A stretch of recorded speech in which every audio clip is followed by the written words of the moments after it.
साथियों नमस्कार। साथियों कल्पना कीजिए कि 2019 का लोकसभा चुनाव हो रहा है, लेकिन इस बार संसद में 543 नहीं बल्कि 800 से ज्यादा सांसद बैठेंगे। उत्तर प्रदेश की 80 सीटों से बढ़कर 120 सीटें हो चुकी हैं और बिहार 40 से 60 पर पहुंच चुका है। और दक्षिण भारत के राज्य कह रहे हैं कि उनके साथ राजनीतिक अन्याय हो रहा है। अब सवाल यह उठता है कि क्या मोदी सरकार सच में लोकसभा की तस्वीर को बदलने जा रही है? क्या परिसीमन बिल फिर से संसद में आने वाला है? और क्या इसके पीछे सिर्फ महिला आरक्षण लागू होना करना है, या फिर 2029 की राजनीति का पूरा गणित बदलने की तैयारी चल रही है? आज हम इस मुद्दे की पूरी कहानी को समझेंगे। आखिर डिलिमिटेशन क्या होता है? सबसे पहले समझिए कि परिसीमन है क्या। सरल भाषा में कहें तो देश की आबादी बदलती रहती है। कुछ राज्यों की जनसंख्या तेजी से बढ़ती है, कुछ राज्यों में वृद्धि दर धीमी है। ऐसे में समय समय पर लोकसभा की सीटों की सीमाएं और संख्याएं बदलनी पड़ती हैं। इसी प्रक्रिया को डिलिमिटेशन कहा जाता है। लेकिन भारत में एक खास बात यह है कि 1976 में फैसला लिया गया कि परिवार नियोजन को बढ़ावा देने के लिए लोकसभा सीटों का बंटवारा फिलहाल फ्रीज रहेगा। इसके बाद यह व्यवस्था 2026 तक बढ़ा दी गई। अब 2026 का ही साल चल रहा है और इसी वजह से परिसीमन की बहस फिर से शुरू हो गई है। अब बात करते हैं कि मोदी सरकार करना क्या चाहती है। प्रधानमंत्री की आर्थिक सलाहकार परिषद यानी EAC PM के एक वर्किंग पेपर ने नई बहस छेड़ दी है। इस पेपर में सुझाव दिया गया है कि लोकसभा की सीटों को 543 से बढ़ाकर 824 कर दिया जाए। सबसे दिलचस्प बात यह है कि इसके लिए सभी सीटों को बदलने की जरूरत नहीं बताई गई है। सुझाव यह है कि सिर्फ 170 बड़े लोकसभा क्षेत्रों को ही विभाजित किया जाए। 59 सीटों को 2 हिस्सों में बांटा जाए और 11 सीटों को 3 हिस्सों में बांटा जाए।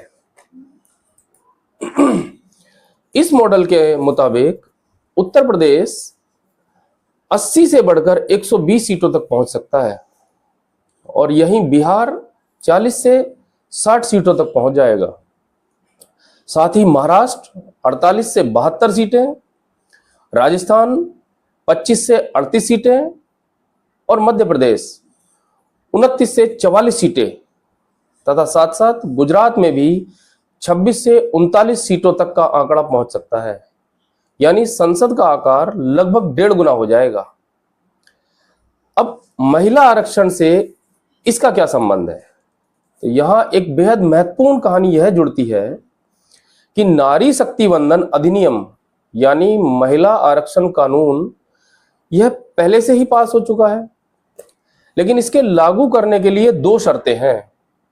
पहली नई जनगणना और दूसरी परिसीमन, यानी जब तक नई सीटें तय नहीं होंगी तब तक महिला आरक्षण भी पूरी तरह से लागू नहीं हो पाएगा। यही वजह है कि सरकार के लिए परिसीमन केवल सीटों का मामला नहीं है, बल्कि महिला आरक्षण कानून को भी लागू करने का राजनीतिक और संवैधानिक जरूरत है। अब इसमें दक्षिण भारत क्यों चिंतित है? अब आते हैं सबसे बड़ा विवाद। उत्तर बनाम दक्षिण यानी कि दक्षिण भारत के राज्यों की दलील यह है कि उन्होंने दशकों पहले परिवार नियोजन को गंभीरता से लिया और इसे लागू किया। केरल, तमिलनाडु, कर्नाटक, आंध्र प्रदेश, इन राज्यों ने जनसंख्या वृद्धि को नियंत्रित किया लेकिन अगर अब केवल जनसंख्या के आधार पर सीटें बढ़ाई गई तो ज्यादा आबादी वाले राज्यों को ज्यादा सीटें मिलेंगी और दक्षिण भारत का सांसद में प्रभाव कम हो जाएगा।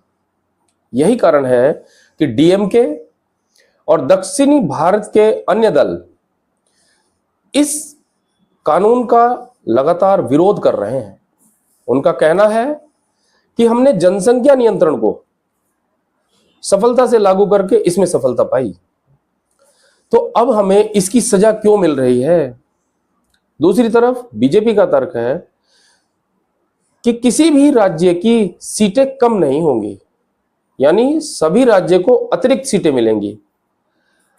यानी असली लड़ाई सीटों की संख्या की नहीं है बल्कि राजनीतिक प्रभाव की है। अब बात करते हैं कि बीजेपी को 2/3 बहुमत क्यों चाहिए। अब आते हैं राजनीति की सबसे महत्वपूर्ण हिस्से पर। परिसीमन लागू करने के लिए संविधान संशोधन की जरूरत पड़ सकती है और संविधान संशोधन के लिए संसद में 2/3 बहुमत चाहिए। यहीं से शुरू होता है पूरा राजनीतिक खेल। लोकसभा में फिलहाल एनडीए के पास 292 सांसद हैं, जबकि 2/3 बहुमत के लिए करीब 360 सांसदों का समर्थन चाहिए। यानी अभी भी लंबा रास्ता बाकी है। इसलिए विपक्ष आरोप लगा रहा है कि बीजेपी क्षेत्रीय दलों को अपने साथ लाने की पूरी कोशिश कर रही है। कांग्रेस का आरोप है कि सरकार विपक्षी दलों को तोड़कर संख्या जुटाना चाहती है, जबकि बीजेपी का कहना है कि वह राष्ट्रीय सहमति बनाना चाहती है। सच्चाई जो भी हो, संख्या का यह गणित आने वाले महीनों में राजनीति को तय करेगा। अब बात करते हैं 2029 की राजनीति बदल जाएगी या नहीं। अगर परिसीमन होता है तो सीटों की संख्या नहीं बदलेगी, पूरी चुनावी समीकरण बदल जाएंगे। नई सीटें बनेंगी, नई राजनीतिक ताकतें उभरेंगी और पुराने गढ़ कमजोर पड़ जाएंगे। राज्यों की संसद में ताकत बदल जाएगी। महिला आरक्षण कानून लागू हो सकता है और 2029 का चुनाव आज तक का सबसे अलग चुनाव बन सकता है।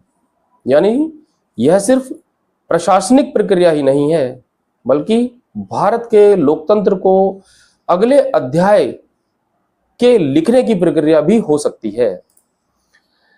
परिसीमन का सवाल सिर्फ सांसदों की संख्या बढ़ाने का नहीं है, यह सवाल है प्रतिनिधित्व का, संघवाद का, उत्तर और दक्षिण के संतुलन का और भारत के लोकतंत्र के भविष्य का।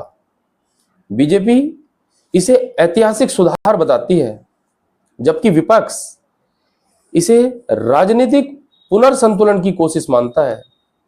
लेकिन एक बात तय है, अगर यह प्रक्रिया आगे बढ़ती है तो 2029 का चुनाव भारत के राजनीतिक इतिहास का सबसे बड़ा मोड़ साबित हो सकता है। आपकी क्या राय है? क्या परिसीमन जरूरी है या फिर इसे राज्यों के बीच नया विवाद पैदा हो जाएगा? अपने कमेंट जरूर करें। वीडियो अच्छी लगी हो तो लाइक करें, शेयर करें और मेरे चैनल को सब्सक्राइब अवश्य करें। धन्यवाद।